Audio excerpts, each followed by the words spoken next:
la crise diplomatique qui existe toujours entre l'Algérie et la France. Vous savez que l'Algérie a rappelé son ambassadeur à Paris, que la France aussi a rappelé son ambassadeur à Alger.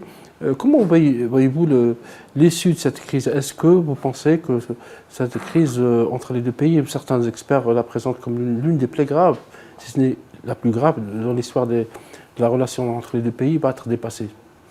Écoutez, je pense qu'il faut que les acteurs de bonne volonté reprennent la parole.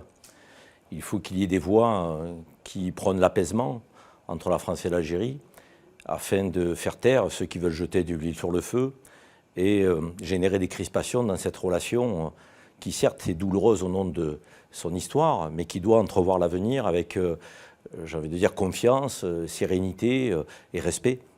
Malheureusement, aujourd'hui, au sein du gouvernement français, il y a une voix qui gêne, qui dérange. C'est celle de Bruno Retailleau, ministre de l'Intérieur, qui a intérêt, pour des enjeux de politique intérieure et des ambitions très personnelles, la présidentielle de 2027 en ligne de mire, à générer des crispations, à faire de l'Algérie un sujet d'obsession et de crispation permanent.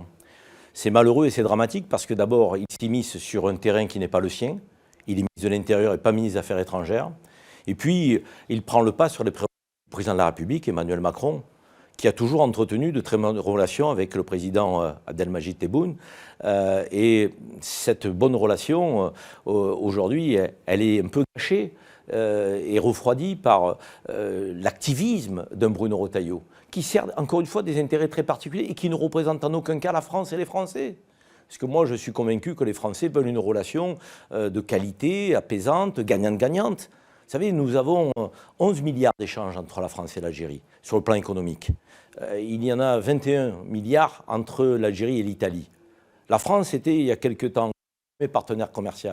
C'est du gâchis. Maintenant, c'est l'Italie, oui. Oui, c'est du gâchis sur le plan économique. Et la France, aujourd'hui, laisse passer des opportunités pour le secteur économique français. D'ailleurs, Michel Bizac, qui est président de la Chambre de commerce et d'industrie française en Algérie, dit clairement qu'il faut cesser ces polémiques et qu'il faut maintenant revenir à un discours de respect mutuel.